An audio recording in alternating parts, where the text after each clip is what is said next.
There was once upon a time a pig who lived with her 3 children on a large, comfortable, old-fashioned farmyard.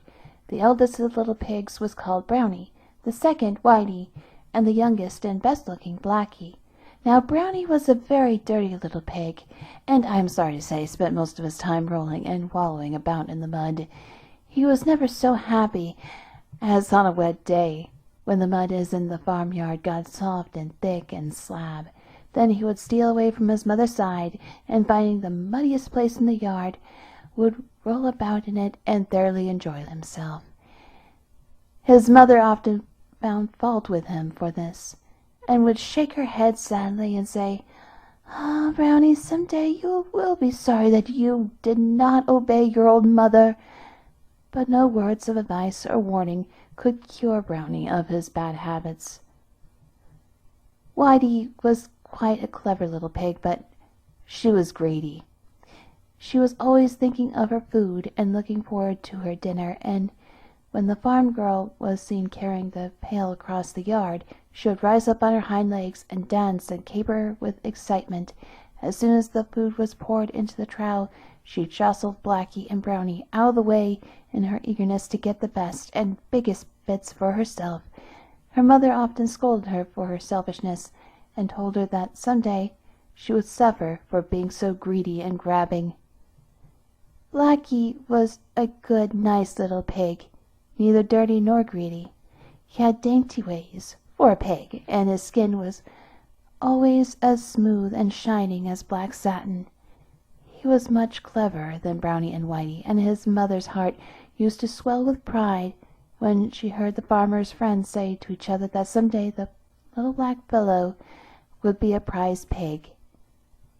Now the time came when the mother pig felt old and feeble and near her end.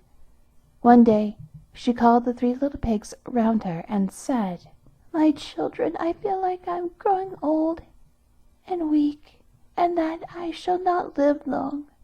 Before I die, I should like to build a house for each of you, as this dear old sty in which we have lived so happily will be given to a new family of pigs. You'll have to turn out. Now, Brownie, what sort of house would you like to have?"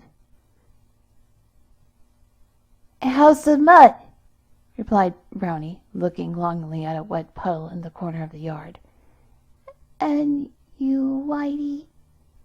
And the mother pig in a sad voice, for she was disappointed that Brownie had made so foolish a choice. "A house of cabbage," answered Whitey with a mouthful, and scarcely raising her snout out of the trough in which she was grubbing for some potato parings. "Foolish, foolish child!" said the mother pig, looking quite distressed. "And you, Blackie?" turning to her youngest son, "what sort of house would you like?" "House of brick, please, mother. This will be warm in winter and cool in summer and safe all the year round." "That is a sensible little pig," replied his mother, looking fondly at him. "I'll see that the 3 houses got ready at once. And now, one last piece of advice. You've heard me all talk about our old enemy the fox. When he hears that I am dead, he is sure to try and get hold of you to carry you off to his den. He is very sly, will no doubt disguise himself and pretend to be your friend. And you must promise me not to let him enter your houses on any pretext whatever." And the little pigs readily promised, for they had always had a great fear of the fox, of whom they had heard many terrible tales. A short time afterwards the old pig died, and the little pigs went to live in their own houses. Brownie was quite delighted with his soft mud walls and with the clay floor, which soon looked like nothing but a big mud pie. But that was what Brownie enjoyed, and he was as happy as possible, rolling about all day and making himself in such a mess. One day, as he was lying half asleep in the mud, he heard a soft knock at his door, and a gentle voice say, "May I come in, Master Brownie? I want to see your beautiful new house." "Who are you?" said Brownie, starting up in great fright, for though the voice sounded gentle, he felt sure it was a feigned voice, and he feared it was the fox. "I am a friend come to call on you," answered the voice. "No, no, I don't believe you are a friend. You are the wicked fox against whom our mother warned us.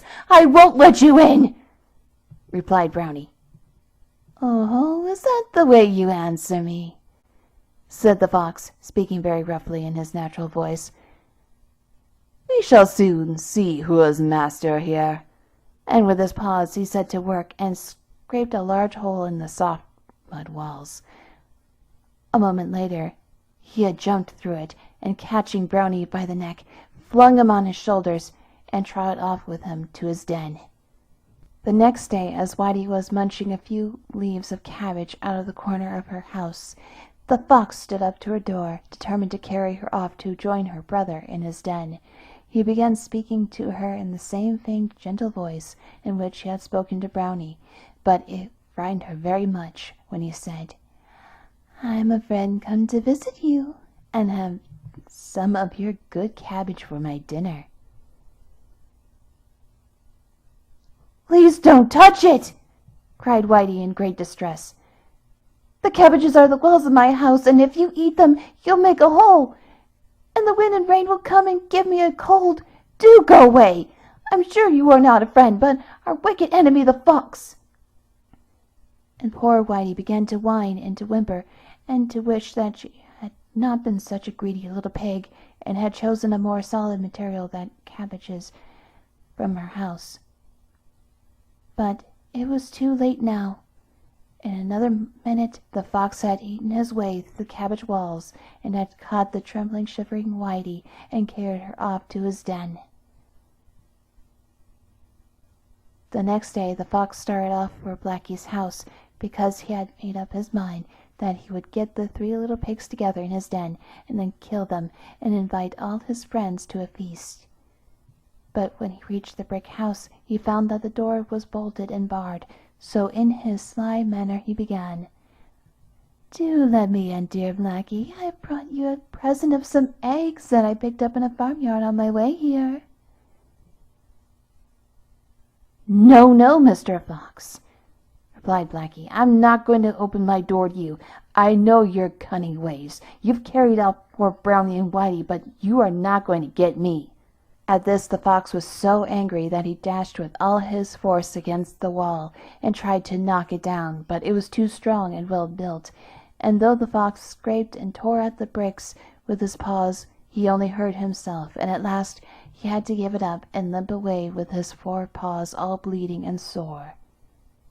"Never mind," he cried angrily as he went off. "I'll catch you another day. See if I don't, and won't I grind your bones to powder when I have got you in my den."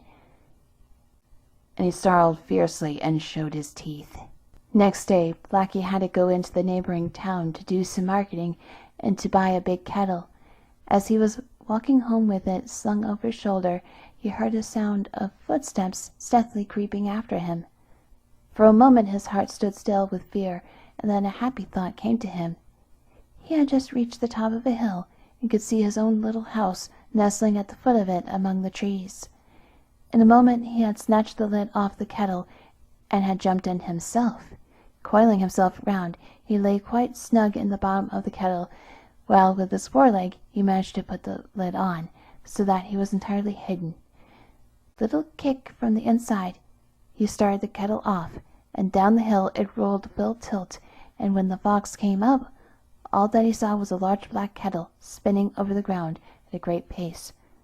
Very much disappointed, he was just going to turn away when he saw that the kettle stopped close to the little brick house, and a moment later Blackie jumped out of it and escaped with the kettle into the house, when he barred and bolted the door and put the shutter up over the window. "Oh ho!" exclaimed the fox to himself. "You think you'll escape me that way, do you? We shall soon see about that, my friend." And very quietly and stealthily he prowled round the house, looking for some way to climb up onto the roof.